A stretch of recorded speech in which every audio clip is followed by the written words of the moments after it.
All right. How's everyone doing tonight? Awesome. So I see a lot of new faces in the crowd. That's always exciting. So who here has never heard of Bitcoin or never used Bitcoin? All right. Has anyone tried Airbits before? Or all right. Now who's not familiar with Airbits? All righty.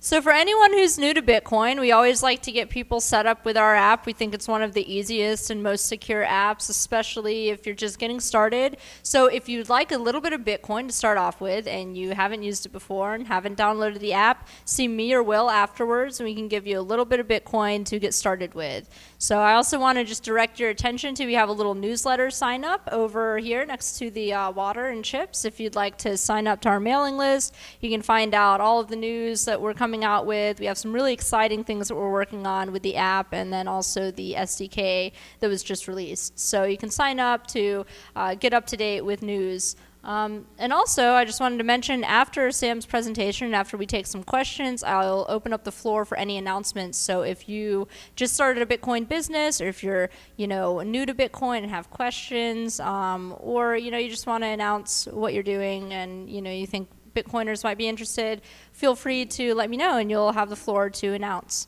So we're really happy to have Sam here from Phittle. He comes to a lot of our meetups and, spreads the word of Bitcoin everywhere. And I just found out about Phittle from Chris, the other organizer, and it's really exciting the way it's changing journalism and applying some of these blockchain concepts to journalism to make things a little more fair, to, make sure that the people who are publishing the content get paid and can hopefully pay the writers more. So I'm really excited to have him here, and yes, we will go ahead and get started. Just get this here. All right, so thanks so much, and I'll let you have the floor. Thanks, MK. So thank you, everyone, for coming here, and thank you, of course, to Airbit's offices. I do recommend using their app. I use it at Anaheim to get some Bitcoin out of an ATM, which is a really surreal experience. But about Phittle. So Phittle started a couple years ago, and it started out of a frustration of trying to read news and being sent to paywalls, and having this realization that that's probably not the best way to buy news, or at least I didn't want to buy it. And I definitely saw a better way to buy news, and seeing all these news companies collapse, I felt like I had a better idea. And so I'm guessing that all of you guys read news. You guys look like an informed group of people. So I think most people don't realize that news doesn't just happen. We kind of take it for granted, and there's this thing called journalism. And journalism is basically our eyes to the world. Pretty sure most of you don't know what's going on in Syria because of some blogger. You probably know because of some journalist that traveled there, was sent there by a company, and they reported on it. You probably wouldn't know anything about Russia because they have a pretty big lockdown on journalism. So you probably know about it from a journalist that was sent there, who is educated how to write, how to get the story, and how to do it right. So it's really important for me, coming from Ukraine originally, that we have this. But there has been a change. So it's become easier to publish, right? Easier to consume news. But the high competition has created that the cost of news has gone down. Because you no longer subscribe to individual newspaper, you now get the individual articles.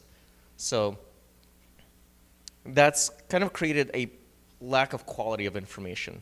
Next slide. But just because you see lots of news doesn't mean that we actually have a lot of information out there.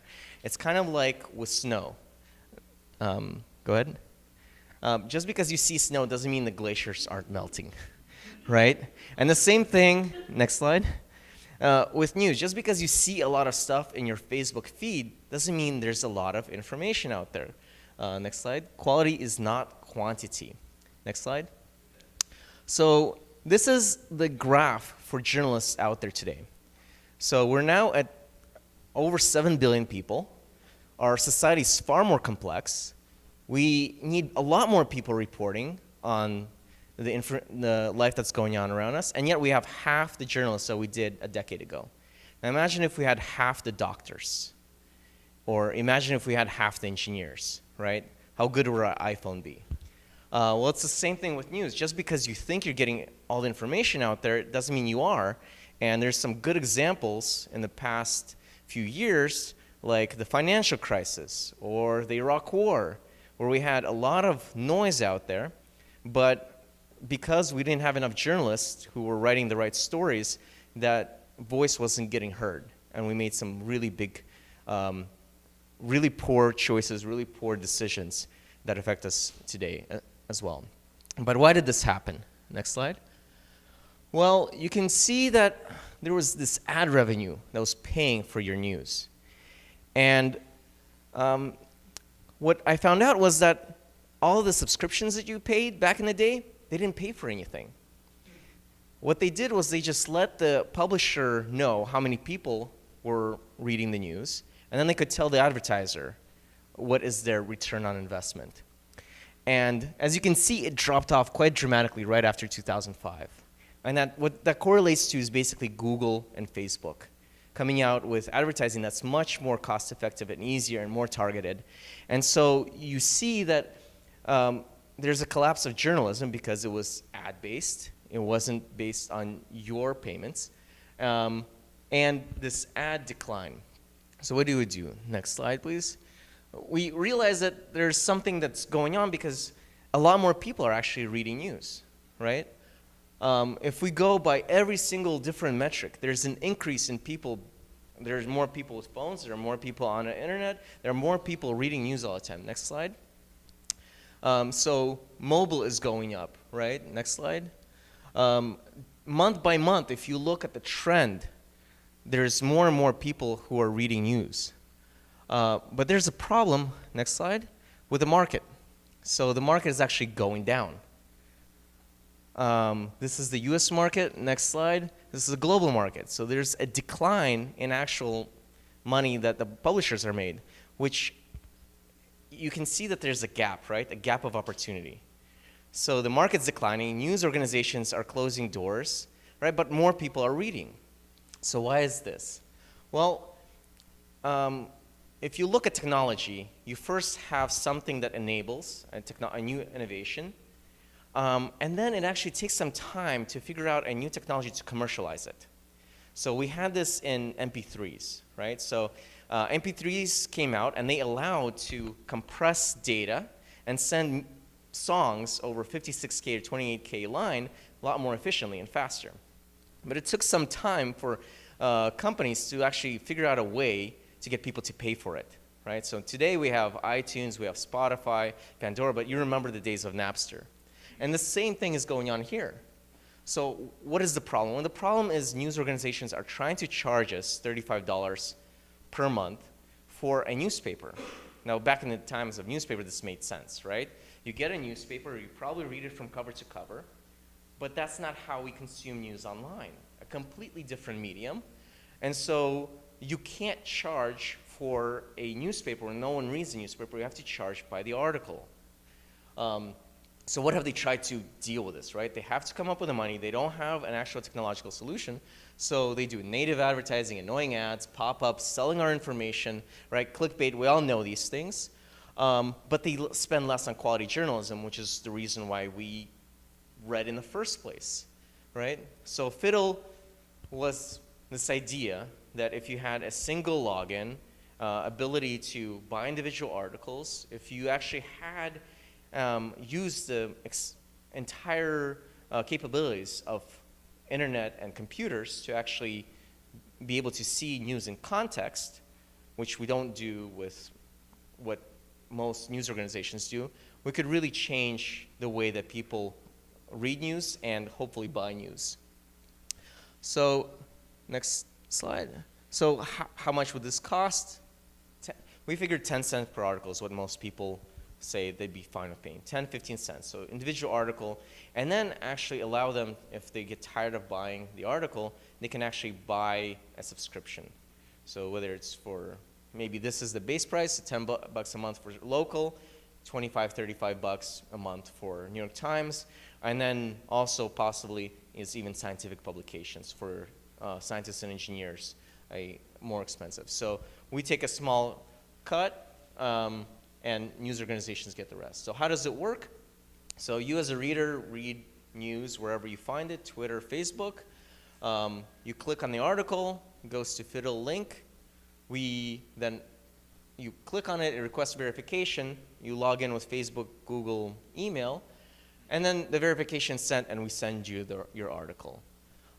So to see a little bit more, we have a video, and this is made by the Missouri School of Journalism. A startup called Phittle hopes to add another option for micropayments. The system would let readers buy, organize, and share individual articles from multiple news sites. The Futures Lab's Berkeley Lovelace explains the idea.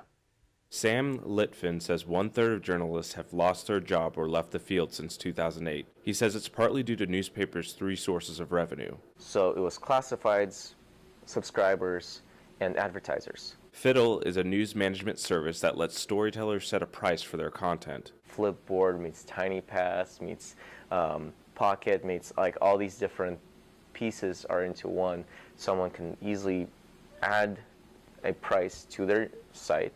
When a user comes to that site and clicks on it, they sign in with Facebook or Gmail, and then it takes away the credit from their account. Once users purchase an article, they can share it. So they can go back to their article anytime, they can share it, and then they have ability to click on that article and go back to that article on the news content provider site. Publishers can track sales, retention, and customer habits. We really want to continue to create a better connection between the publisher and the reader, and that we think will push the revenues more, because it will make that information much more valuable for the reader, which means they'll pay for that information, which means the service will go up and journalists will get their jobs. Phittle's team plans to create more tools for readers to receive more context for their stories. They also want to provide publishers with tools to better connect with readers. For the Futures Lab, this is Berkeley Lovelace. Phittle is similar to another micropayment system called Blendle. You'll find more information about that along with this video. And that's it for this report from the RJI Futures Lab. I'm Ruben Stern. We'll see you in the future. So I thought I did that interview perfectly, but my Ukrainian accent came in a little bit. So let's get to kind of a big reason why you guys are all here. Why Bitcoin? So how many of you guys have purchased Bitcoin, know much about Bitcoin? How many of you don't know really anything about Bitcoin? So you guys know everything about Bitcoin. Excellent. I'll go through a little bit of the basics anyway, because I think it's a little bit too made complex for most people. And the way I saw Bitcoin, because I'm really a novice, so please correct me if I'm wrong, is that it's basically e-cash, right? You have a dollar bill, you give it to somebody else, and it's a piece of paper that you hand to somebody else that has value. Bitcoin is a piece of code that you give to somebody else that has value, right? There's no bank in between you, and there's no government really to influence that cash.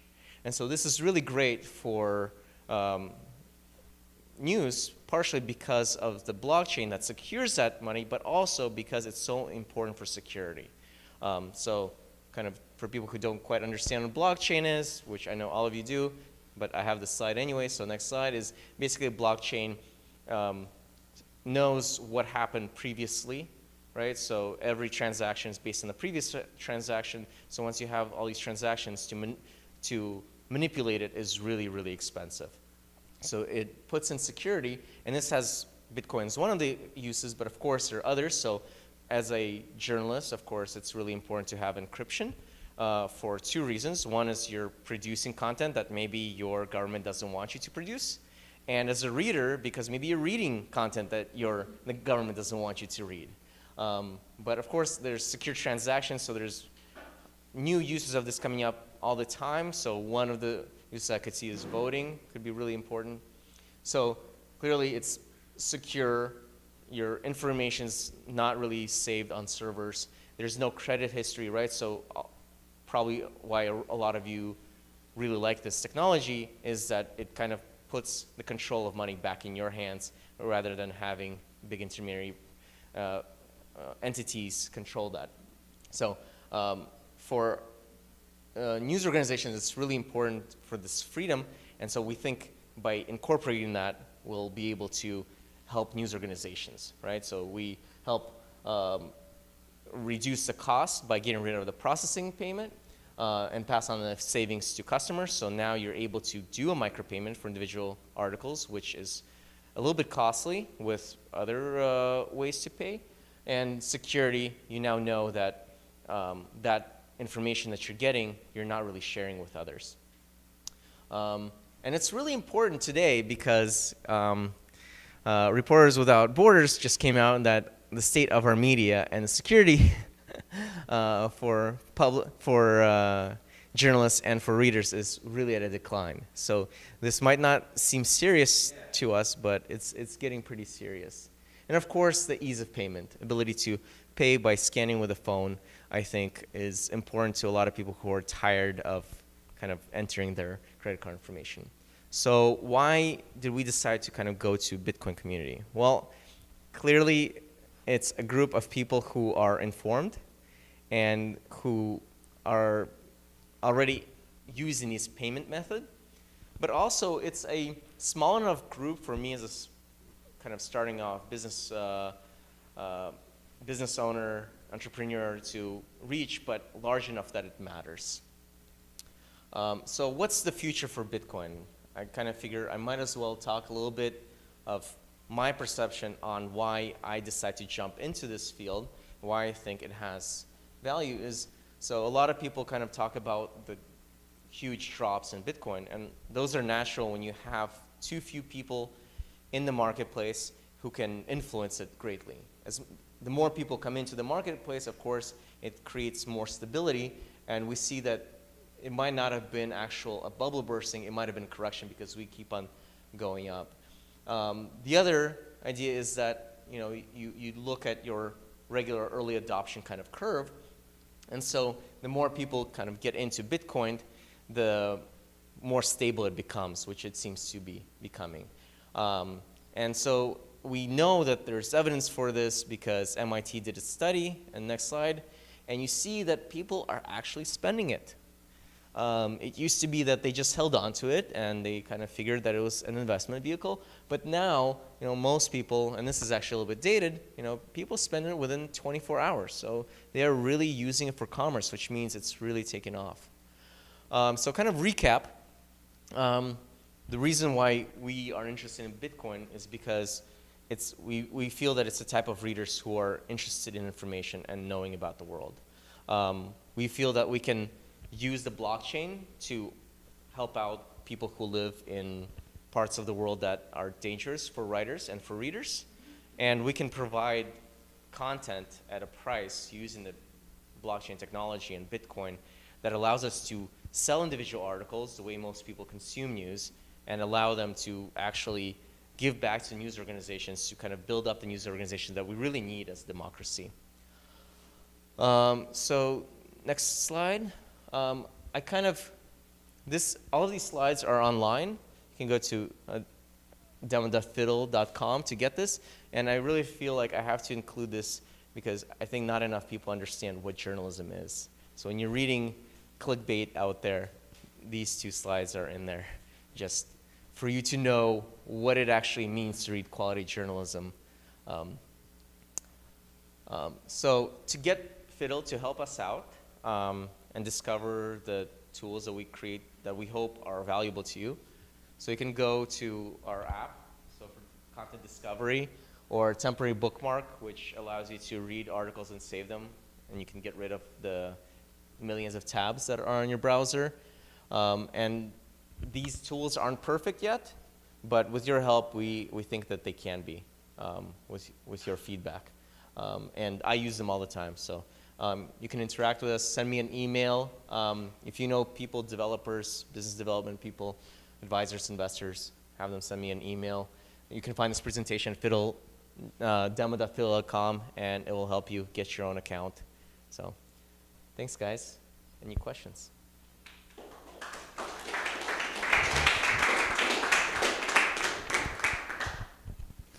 Thank you for the presentation. Because you're from the Ukraine and you're probably really sensitive about what's going on in Ukraine right now, have you been trying to use Phittle in the Ukraine, and has that been working? So Ukraine is actually getting much better as far as news, but they do require payments. So we are talking to actually the main channel in Russia, the only Russian independent news channel, and they're pretty interested in using Phittle for because they require subscribers for their service. Second question. Probably one form of suppression that the establishment uses is the lack of funding for freelance journalism and the lack of their ability to publish on main sites where people actually visit and read their literature. Now, if we develop a system that they could monetize some of the stuff they're writing, and they then become a larger force in what's happening in that area of the world, is it important for them to still remain anonymous for their safety, and does that become more problematic as they're able to support themselves? I mean, a lot of freelancers are actually writing for large organizations. Freelancing has become fairly common. The one use of blockchain can be used for is actually for sources, to keep sources actually secret. Because most of the people who are writing, a lot of times their name are fairly well known.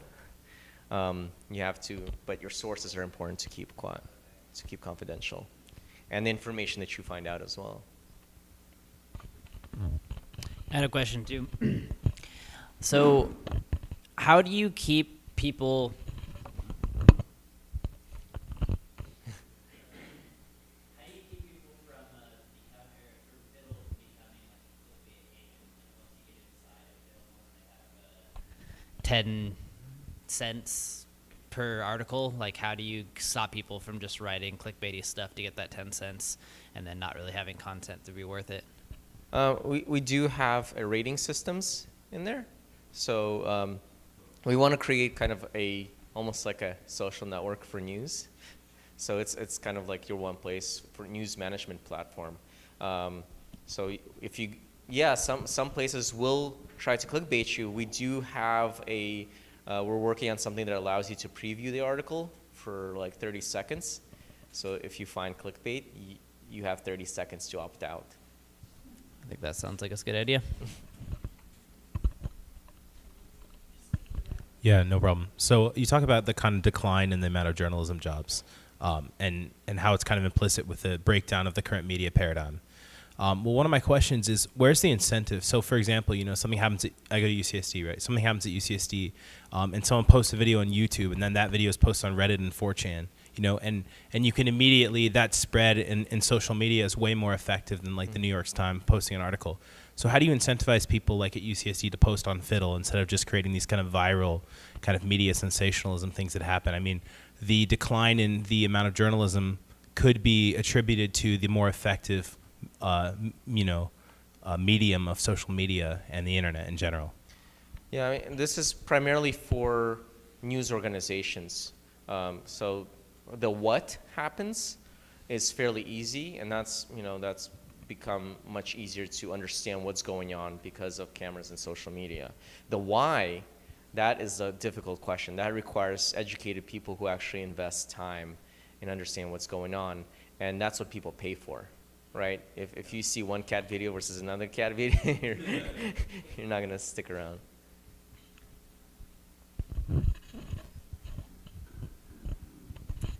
I was interested to hear you talk about the blockchain potentially being used for source integrity or even privacy and anonymity. Could you talk more about how that could be used for that function?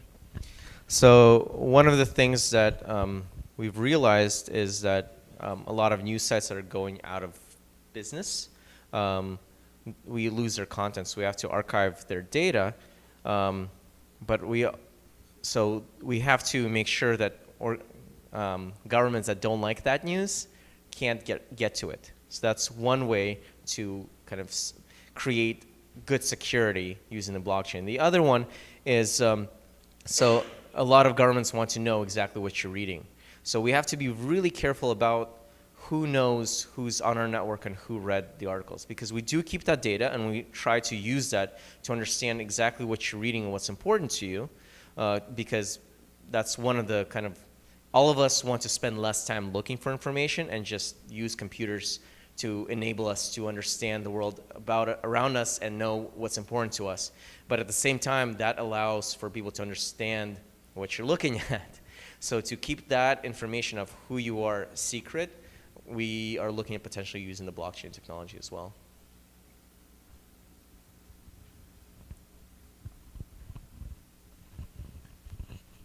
You had the price of $10 a month. What would you imagine or hope that could get you in the future? I mean, the New York Times and the San Diego Union and the LA Times and or what? I mean, what is a reasonable amount of content that you could expect to offer? So we're looking at kind of a tiered system, kind of like for cable. So you get your basic cable, your premium cable, then your pay-per-view. And so $10 a month seems reasonable for local news. If you want to understand what's going on in smaller tier news organizations around the country. And then if you want premium news like New York Times or Washington Post, then that would be like $20, $25 a month. Well, like, what's the cost just for like an online subscription to the New York Times right now? So New York Times is $35 a month right now. And they vary, like LA Times is $12 a month, Washington Post is about $20. They kind of go up and down all the time, but you know, if you wanted to read the way you usually read, you'd probably need like $100 a month to pay for news that you probably don't read all that often. So we want to enable people to, so for the infrequent readers who don't read the entire cover to cover, we want to allow them to buy in a way where they're still informed, but they still contribute to the organization. And if they're reading a lot, then we want to enable them to actually get the full subscription of New York Times. So if you're starting to read a lot of New York Times, we're probably going to tell you, hey, you should probably just get the subscription with New York Times, so it'll be more used to.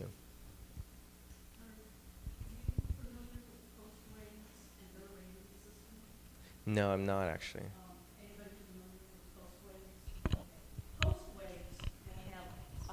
Postwaves will have articles on it. I've submitted, a dozen articles to them. And the readers will vote. And what will happen is in my email, I will get an email and say, we'd like you to vote on these articles because these are the subject matters that you read. And so I'll, vote yay, nay, skip, whatever. And then I can go to my articles and see if they're getting 60%, 80%, 100% voting.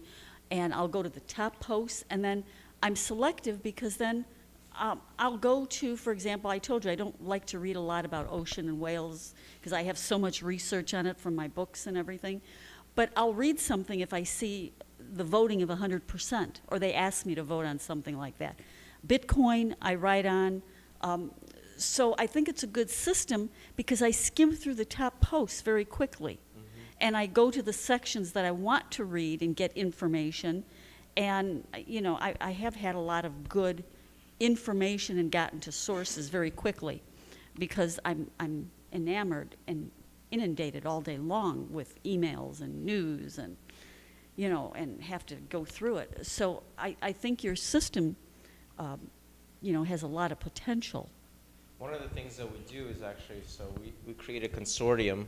Right now, I think we have 7 or 8 companies, and we allow companies, so they're complementary news companies who are also startups, and kind of our goal is to work with other companies that create complementary products because we have an open API. What that means is that companies can take their technology and put it directly into ours. So something like that a company could integrate into our system, our news management system, and allow you to see those that better rating system. So I don't know, I'm sure you guys know WordPress, where you add a plugin, the same kind of system, you can add plugins to Phittle, and it allows basically the developer community to create tools to understand news much better than you would otherwise. But that is certainly, I mean, there's so much that can be done that isn't being done. It's just being on piecemeal here and there, but really could be done better. I'll have to check that out, though. That sounds really interesting. Post waves. Okay.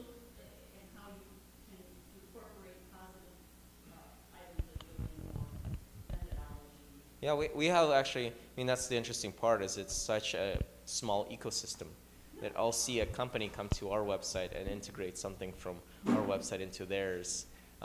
Everyone's kind of, in a way it's stealing, but at the same time it's kind of creating a better atmosphere.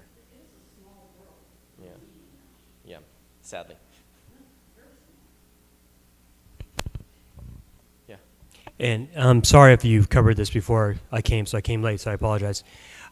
Just real quick, are you going to allow, it's kind of a compound question, are you going to allow spiders to crawl your site, number one? And then number two, in terms of the history that you don't have because you're a new site, are you going to go back to a place like Internet Archive and basically try to draw information from them? Or how are you going to basically gain things that you don't have at this point because you don't have a history, so to speak? So our system has kind of two things. So one is our code is added onto a news organization site, so they're able to sell their articles. So we basically create like a mini paywall that you only need a single login and one credit card to get. But at the same time, we also have ability to kind of save free articles. So if you go to our website and you can use our extension, or you can go to our web app and save articles, so you have a list of all of your articles instead of putting into bookmark. So that is actually already creating slowly creating a large database, and the more people are out there, it's kind of like crowdsourced saving of the information out there. But the idea is to definitely create an archive, because so many news organizations are going out of business and all of their content is being lost. Yeah. Okay. What does the name mean? The name is, so I tried a bunch of names and all of them were taken.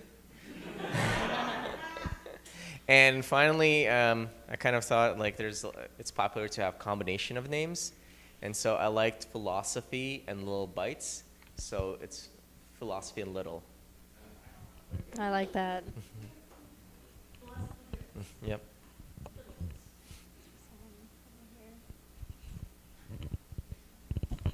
So one more question. One of the things I really liked about this technology is kind of the anonymity. You said like any writer can go on and post if they want to, and part of it is, there are like historic levels of kind of media suppression that you talked about. So I guess one of the downsides of anonymity is there's no reputation. You can't really hold journalists accountable for what they say. Like, I never want to read a Paul Krugman article again.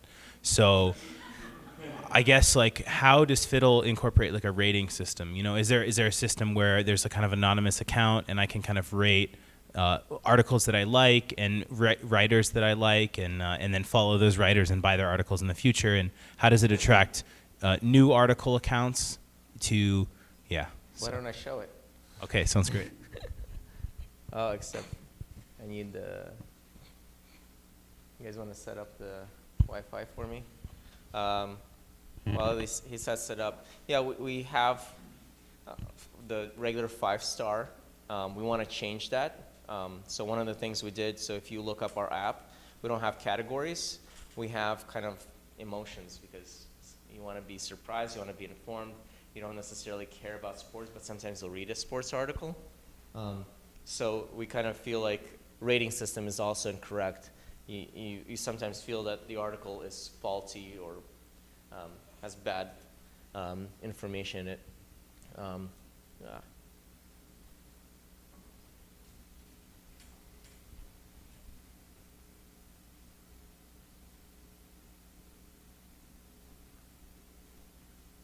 So we have email authentication, and we go to Facebook authentication. So here you see kind of like articles that we'll recommend to you. Here are your most recent clips. And so you can put in an article in here and you can clip that article.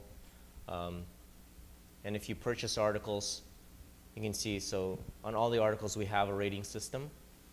And then you can also add a review and share that article. So that's why we kind of call it a news management system.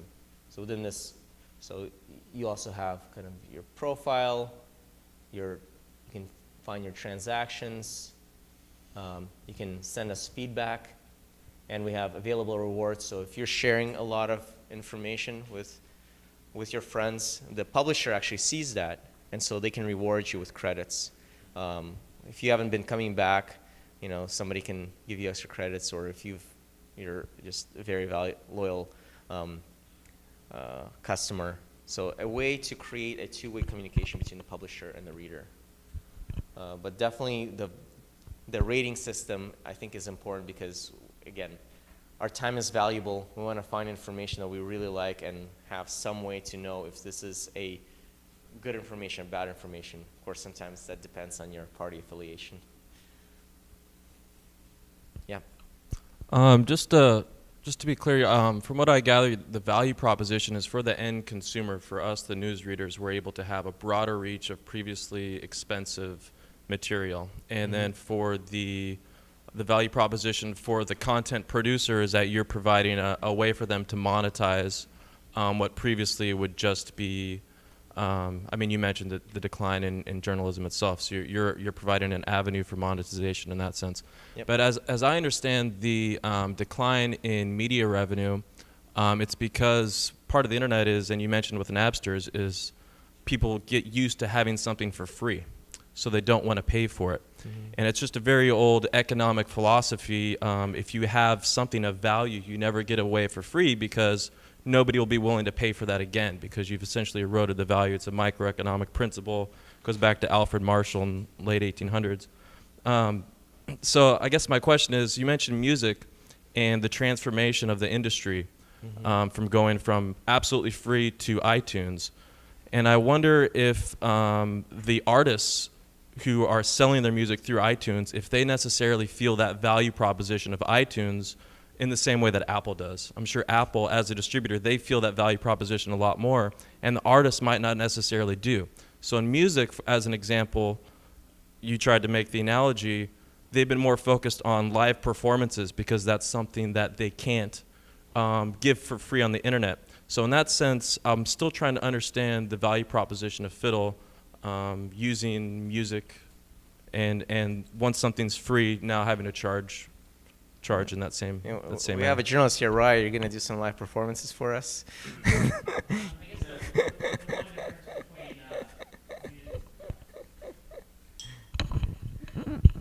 The one main difference between most journalists and most musicians is journalists are always on salary, and musicians were able to get revenue based on record sales. So there's an automatic difference in your employee and compensation.